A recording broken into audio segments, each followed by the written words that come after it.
very much like putting a cold cloth on the forehead of someone with a fever. That's what we need to do to this planet, and that is why we need more plants so that can happen.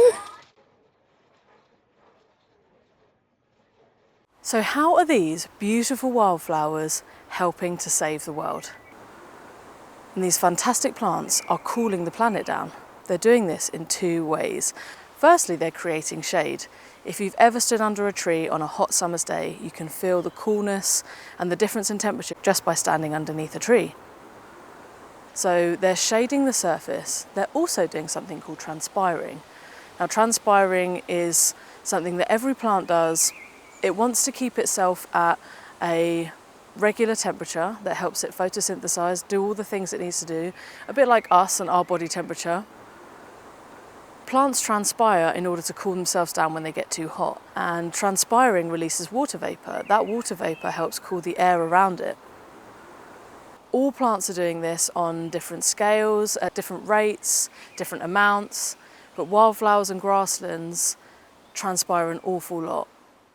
Now let's introduce you to St Vincent's, a school we've been really lucky to work with. In the spring, they came to visit us in our office to learn about how plants and wildflowers cool through shading and transpiring. This was really exciting for them, as they were about to sow a huge field of wildflowers in their school grounds. And now they had another reason to celebrate. Not only were they providing habitats and biodiversity, they were also installing nature's very own air conditioner. Do you remember when I came and you put a bowl over some plants in a pot, and we then looked at the inside of that bowl to find it was wet.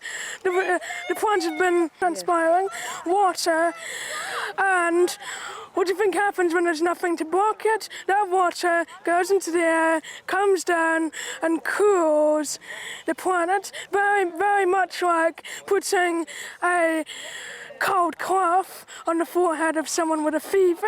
That's what we need to do to this planet, and that is why we need more plants so that can happen. So now we know why, it's time to sow.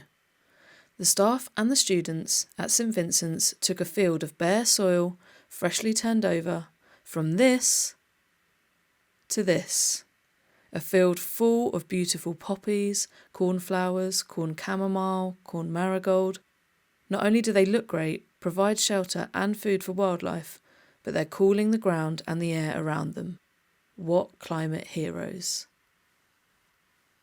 Are you feeling inspired by what St Vincent's have achieved?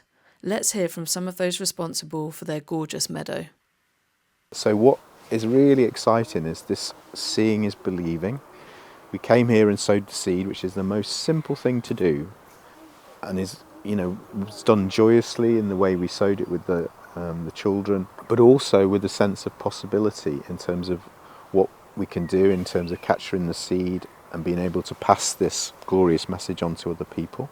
For any school that wants to do something like this, it's like multifaceted learning experience, which is amazing. You've got students right now that are currently heat mapping the soil, so comparing the temperatures between the protected soil under the flowers and our unprotected soil on the grass, and seeing what effect that the wildflowers are having positively on the soil. It serves so many purposes, and it's serving the environment. It's cross-curricular. You can do so many things with science, geography, citizenship, caring for the environment. So I know not every school is going to have a space like this, or every youth group or whoever, but you can utilise any small space and you can scale this down.